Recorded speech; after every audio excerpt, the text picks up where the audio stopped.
voy a hablaros de preservación de la fertilidad. Soy la responsable de la unidad de reproducción humana asistida del Hospital Clínico y además dentro de la Sociedad Española de Fertilidad coordino el grupo de preservación de la fertilidad. Por tanto, este tema me gusta y desde hace muchos años que lo sigo y que estoy en ello, he visto la evolución en los últimos 15-20 años, cómo ha ido evolucionando, ¿de acuerdo? Por lo tanto, estoy encantada de poder hablaros de este tema. En primer lugar, todos sabemos que en principio la salud no es solo la ausencia de enfermedad, sino que es un completo bienestar físico, mental y social. Por lo tanto, la preservación de la fertilidad encaja perfectamente en esta definición, porque preservar la fertilidad no es más que usar una serie de técnicas quirúrgicas, médicas y especialmente de reproducción asistida para preservar gametos, preservar tejido gonadal ante una anoxa, para que en un futuro, y una vez superado ese tratamiento, esa situación, etc., ese paciente pueda utilizarlos y conseguir una gestación y una familia. ¿Cuándo un facultativo ha de pensar en derivar o hacer una interconsulta de preservación de la fertilidad? Pues muy simple, cuando tenga una paciente o un paciente donde haya un riesgo gonadotóxico, por una cirugía, por un inicio de quimioterapia, por lo que sea. Además, ese paciente ha de tener un buen pronóstico vital, no procede en enfermedad avanzada. Ha de tener deseo gestacional futuro y ha de tener una reserva ovárica conservada, que eso es lo que nosotros vamos a estudiar. En principio, nosotros tenemos dos técnicas en las que se basa la preservación, que es congelar ovocitos, congelar tejido ovárico. En cada momento, en cada paciente, se ha de individualizar cuál es la técnica que va a ser más efectiva y más segura para esa paciente. No han de haber contraindicaciones, por ejemplo, para una sedación, para una laparoscopia, etc. Y se utilizan los consentimientos informados específicos y una explicación muy detallada, especialmente en aquellas técnicas. Por nuestra parte, cuando recibimos a estas pacientes, nos fijamos sobre todo en el riesgo gonadal y sobre todo en estudiar que haya una reserva ovárica conservada. Desde un punto de vista ya de servicio público o de prestación pública, hay que tener en cuenta que las técnicas de reproducción humana asistida están muy normatizadas y nos hemos de basar en la legislatura que tenemos. En principio, las técnicas de reproducción asistida dentro de la cartera pública solo tienen acceso las mujeres por debajo de 40 años y aquellas mujeres o parejas que no tengan ningún hijo propio vivo sano. ¿De acuerdo? Recientemente, en una orden ministerial publicada en noviembre del año pasado y con respecto específicamente a preservación de la fertilidad, se ratificaba que era exclusivamente por indicación médica dentro del servicio público, de hecho es así en todos los países europeos, y que se centraba en aquellas pacientes que tenían un posible riesgo de pérdida de capacidad reproductiva asociada a tratamientos gametotóxicos, ¿no? O a procesos asociados a fallo gonadal. En casos de preservación de la fertilidad sí podemos actuar antes de los 18 años y los gametos o tejido obtenido y criopreservado ha de hacerse uso antes de que la mujer tenga 50 años. Las unidades funcionales dentro de las unidades de reproducción asistida, las que tenemos programa de preservación de la fertilidad, como ya os comentaba, hay actividad subvencionada, hay una normativa muy específica, por lo tanto el paciente tiene que estar informado que esto existe y que los facultativos también tienen que saber que esto existe. Por lo tanto, disponemos de circuitos de derivación urgente que en menos de 24-48 horas podemos recibir a la paciente y decidir iniciar el tratamiento que se considere más adecuado. Siempre se ha de trabajar en forma multidisciplinar, en contacto directo con el médico referidor, siempre ha de haber un equipo de fertilidad en total contacto con el resto de facultativos que están alrededor de la paciente. Las unidades de reproducción asistida han de estar autorizadas con una gestión de almacenamiento y trazabilidad adecuado, con registros de actividad y de seguimiento también adecuados. Un aspecto muy importante para entender la preservación de la fertilidad es entender que la fertilidad en la mujer progresivamente va en declive y esto es debido a un proceso fisiológico, es decir, la cantidad de folículos y de óvulos que hay en un ovario en un feto hembra a la semana 20 es el máximo del número que va a tener siempre ya en su vida, porque a partir de ese momento y progresivamente vemos cómo va perdiendo número de folículos cada mes en cada ciclo ovárico. Entonces, cuando llega a un punto de poca cantidad de folículos es cuando llegan las edades de premenopausia y menopausia. Y vemos que con esta curva descendente, sobre todo a partir de los 35 años, hay otra curva que asciende, que es que significa que se incrementan los abortos. ¿Por qué? Por la mala calidad ovocitaria con el curso de los años. Por lo tanto, vemos que hay una disminución de la fertilidad tanto cuantitativa como cualitativa. Esta imagen es muy gráfica porque se ve perfectamente cómo va disminuyendo la densidad, el número de folículos, pero es que a la vez esos ovocitos, a medida que van pasando los años, van perdiendo competencia. ¿Por qué? Porque hay disfunciones mitocondriales, acortamiento de telómeros, meiosis alteradas. Todo ello provoca que se vayan generando cada vez una mayor proporción de embriones aneuploides que o no van a implantar o van a implantar mal y van a provocar un aborto. Por lo tanto, este declive fisiológico vemos que si hay algún tipo de noxa que actúa sobre el ovario, como puede ser el tratamiento de un cáncer, todo esto nos lo va a precipitar, nos lo va a avanzar. ¿Cómo podemos estudiar nosotros los marcadores de reserva? Pues básicamente estudiamos con dos. Uno es la antimulleriana y el otro es el recuento de folículos centrales. La antimulleriana, determinada mediante un análisis de una extracción sanguínea, no es más que la producción de una hormona por parte de una población muy concreta de folículos. Concretamente los folículos que están en crecimiento, los folículos primarios, los preantrales y los antrales pequeños. Estos folículos son los que producen la antimulleriana y la antimulleriana es un reflejo de la población de folículos primordiales, los que están en reposo equiescentes y que están a nivel de la superficie del ovario, en la corteza, y que forman el 90% de lo que es la reserva ovárica. Otra cosa es la población más avanzada, que ya son folículos antrales rescatados por la FSH en los ciclos menstruales mensuales y que acaban en la ovulación, ¿de acuerdo? Entonces, esta hormona antimulleriana es un muy buen marcador de lo que es la reserva ovárica, es decir, de toda la población de folículos primordiales quiescentes que están en el ovario. Pero hay que entender que es un marcador cuantitativo de número de folículos, de número de ovocitos, y que tiene una relación directa y un valor predictivo de cuál sería la respuesta de ese ovario ante una estimulación ovárica, cuántos óvulos podría reclutar. Y esto es interesante a la hora de iniciar ciclos de fecundación in vitro para vitrificar ovocitos. Pero hay que entender que la antimulleriana no es la hormona de la fertilidad. No hay un nivel de antimulleriana que diga mujer fértil, mujer no fértil. No existe. Y además tampoco tiene capacidad predictiva de gestación. Por otro lado, hemos de tener en cuenta que la hormona antimulleriana, fijaos qué valores tan dispersos en un normograma de una población normal, fértil. Por lo tanto, insisto, no es la hormona de la fertilidad, es una hormona predictiva de respuesta ovárica. En cuanto al recuento de número de folículos antrales, vemos exactamente lo mismo, son marcadores cuantitativos. Y en definitiva, hemos de recordar y por lo tanto entender lo que nos está dando o significando el valor de la antimulleriana, de que hay un rango muy amplio de normalidad, que esta antimulleriana, si la monitorizamos cuando empieza el primer ciclo de quimioterapia, baja en picado y ya nunca más se recuperará. Puede verse ciertas recuperaciones en paciente muy joven, en pautas poco gonadotóxicas, pero en general ya no volverá a ser como era antes del tratamiento y no es predictivo de gestaciones espontáneas que vienen después. Se han descrito casos de hasta un 13-15% de gestaciones espontáneas con antimullerianas después de tratamientos que han quedado en valores indeterminados y por debajo de cero. Por lo tanto, otro concepto importante es la gonadotoxicidad. La gonadotoxicidad, o en realidad es lo que vamos a buscar, qué daño, qué impacto tendrá ese tratamiento en ese ovario, siempre va a depender de muchas cosas, hay mucha variabilidad entre un paciente y otro, pero sí que es cierto que va a depender de dos factores fundamentalmente, de la edad de reserva ovárica y del tipo de fármaco que estemos dando.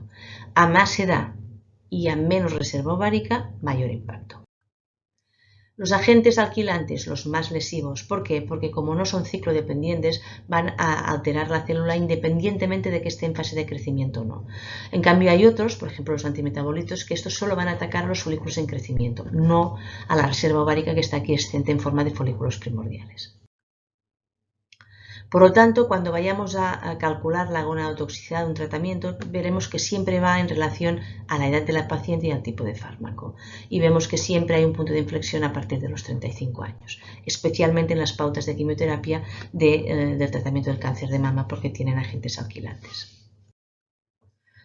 Dentro de las indicaciones más habituales de preservación de la fertilidad está el cáncer de mama, en todos los registros y en todas las series. Y tenemos dos técnicas, como he dicho. La primera, la que es de elección o de primera elección, es siempre que podamos, vamos a vitrificar ovocitos. Es una técnica de una efectividad ya muy contrastada. La mayoría de unidades de reproducción asistida del país la controlan, la dominan. No puede realizarse en niñas, en prepúberes, y tiene otro inconveniente, que es que implica una estimulación ovárica para reclutar y hacer crecer folículos, los cuales luego pinchar, aspirar para obtener los óvulos a congelar. Y esas estimulaciones, aunque nosotros podemos empezar en cualquier momento del ciclo, por las pautas que tenemos ahora, siempre van a ser 12-14 días de retraso en el tratamiento oncológico. El número deseable de ovocitos que queremos reclutar y vitrificar, cuantos más mejor, pero generalmente está entre 12 y 15. Muchas veces no lo conseguimos y en estas pacientes no tenemos segunda oportunidad. Es imprescindible saber que cuando estamos en vitrificaciones ovocitarias en pacientes con cáncer de mama, al ser tumores hormonodependientes, siempre hemos de utilizar sustancias que disminuirán esos niveles de estrógenos que se aumentan con la estimulación o bien disminuirán el impacto de este estrógeno. Básicamente trabajamos con adyuvancia con el letrozol como inhibidor de la aromatasa. Por lo tanto, cuando hacemos estimulaciones está claro que el punto clave es el número de ovocitos obtenidos. A mayor número de obtenidos, mayor tasa de gestación acumulada por ciclo realizado. Y además hemos de tener en cuenta que a partir de los 35 años, por más que tengamos más ovocitos, las tasas de gestación no incrementan. ¿Por qué? Por las aneuploidías y alteraciones cualitativas en el ovocito que hemos comentado antes. Con respecto a la vitrificación de ovocitos, ¿qué rendimiento podemos esperar? Pues casi prácticamente el que tenemos cuando congelamos ovocitos en ciclos de fecundación in vitro normales. En esta serie de grupo IBI vemos que más de 5.000 pacientes que preservan electivamente versus a las oncológicas, se podría decir que los resultados en obtención de ovocitos son los mismos, pero a nivel de gestaciones también, aunque se ha visto en algunas series como en esta, que en las pacientes oncológicas las tasas de gestaciones obtenidas posteriormente con estos ovocitos quizás serían menores a las esperadas. En cáncer de mama, insisto, hay que utilizar letrozol o tamoxifeno para disminuir el impacto de los niveles de estradiol altos. Hay solo un estudio prospectivo, que es este metaanálisis, no de muy largo plazo, con un corto periodo de seguimiento, con solo 15 estudios, pero es lo publicado hasta ahora y de momento parece ser que esta estimulación ovárica bajo la influencia del letrozol y del tamoxifeno no impactaría negativamente en la evolución posterior de la enfermedad ni implicaría más recidivas o peor pronóstico. Con respecto a la segunda técnica es la criopreservación de corteza ovárica. Es experimental todavía en España, en otros países ya no lo es, por ejemplo en Estados Unidos. Puede realizarse en prepúber. Es una técnica que la principal ventaja que tiene es que es inmediata. La podemos hacer de hoy para mañana, no necesita estimulación ni posponer para nada el tratamiento quirúrgico. Por eso se ha vuelto a hacer mayor número de criopreservaciones de corteza ovárica desde el COVID. Y tenemos también la posibilidad de que una vez se haya hecho el reimplante, una vez superado la enfermedad, puede incluso venir una gestación espontánea. Tiene como inconveniente que es una técnica invasiva. Necesitamos hacer una laparoscopia para hacer la exéresis de este fragmento, hacer una anatomía patológica para descartar que no haya micrometástasis y criopreservar en pequeños fragmentos. Este tejido en un futuro, una vez superada la enfermedad, puede descongelarse y mediante otra laparoscopia reimplantarse, generalmente en el ovario contralateral o a nivel pélvico, para que reimplante. En 3-4 meses generalmente se reinicia la función ovárica y puede volver a funcionar. Obviamente está totalmente contraindicada en aquellas patologías donde se pueda sospechar afectación ovárica. Por ejemplo, es muy típico en leucemias u otras enfermedades hematológicas. Los resultados, fijaos, la mayoría de reimplantes recuperan su funcionalismo en ovario y en técnicas, estas ya son de más antiguas a más recientes, estamos últimamente en series que llega a un 44% o más de tasa de gestación por reimplante. Hablamos también un momento de lo que es la gonadoprotección con agonistas de la GnRH. En mama recientemente se está utilizando también la administración adyuvante durante la quimioterapia con agonistas de la GnRH. hay que saber que no es un mecanismo de preservación de la fertilidad. Además, no sabemos exactamente a través de qué mecanismo podría estar actuando. El hecho de que inhiba el funcionamiento hipofisario no evita, y este es el caso de una niña Perpruber, por ejemplo, que la quimioterapia lesione el ovario. Es decir, no sabemos exactamente por qué. La cuestión es que desde los años 90, donde la investigación animal parecía que protegía de la lesión de la ciclofosfamida, se ha ido intentando en estudios en humanos. Se han hecho más de 11 metaanálisis buscando una efectividad clara que no se acaba de encontrar. De hecho, en las últimas guías de preservación de la fertilidad, que recomiendo tenerlas en mano a quien le interese este tema, del año 2020, de la ESRE, dice claramente que los agonistas no sirven para preservar la fertilidad, no pueden sustituir a las técnicas de criopreservación y solo se pueden utilizar en combinación con las otras, o bien cuando no hay más remedio, o bien cuando en cáncer de mama se intenta disminuir el impacto sobre el funcionalismo ovárico, no para preservar fertilidad. Un comentario también aparte en cuanto a las portadoras de la mutación del BRCA1 o 2. Sabemos que esta mutación, como evita o interfiere en la reparación del DNA, tiene además de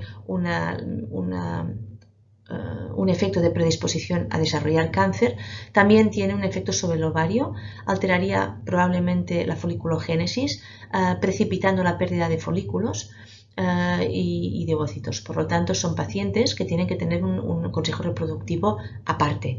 Son pacientes que podrán tener menos reserva ovárica, podrán tener también luego a la hora de utilizar este tejido o estos ovocitos la posibilidad de intentar evitar la transmisión de esta enfermedad si utilizamos técnicas de fecundación in vitro con diagnóstico preimplantacional. Y hay que tener en cuenta que cuando nosotros congelamos tejido ovárico, por ejemplo, debido a que pues, no tenemos tiempo para hacer una estimulación, podemos encontrarnos que el estudio genético que nos vendrá después, el resultado sea positivo. Y entonces nos podemos encontrar que en el futuro, cuando intentemos que la paciente se pueda ya quedar embarazada y en ese momento esa paciente esté en amenorrea y no podamos vitrificar o utilizar óvulos suyos y solo nos quede el tejido criopreservado en su momento, hay consenso en estos momentos de que puede utilizarse, puede hacerse este reimplante y que sobre todo antes de los 40 años y sobre todo que una vez conseguida la gestación se realice la exéresis del mismo, ¿de acuerdo? Y ya por último, en cuanto al programa de preservación de la fertilidad de nuestro hospital, el Hospital Clínico de aquí de Barcelona, hemos de decir que desde el 2006 hasta ahora, en el 2006 se aprobaron, fue uno de los primeros hospitales en que se aprobó, se autorizó para vitrificar ovocitos y vitrificar tejido ovárico. La vitrificación de ovocitos ahora ya no es experimental, la de tejido ovárico todavía sí. Pues desde entonces hasta ahora hemos hecho más de 1000 ciclos de preservación con distintas técnicas, ya lo veis, pero si os fijáis tanto en criopreservación de ovocitos como en criopreservación de corteza, en azul está la principal indicación, que es el cáncer de mama. Y ya para finalizar, que todos tengamos presente que la preservación es un tema que hay que explicar, que hay que ofrecer a las pacientes oncológicas, aunque ellas en esos momentos no lo estén pensando, que es un trabajo multidisciplinar y que obviamente hemos de trabajar juntos y sobre todo individualizando cada técnica y cada abordaje específico a cada paciente. Muchas gracias.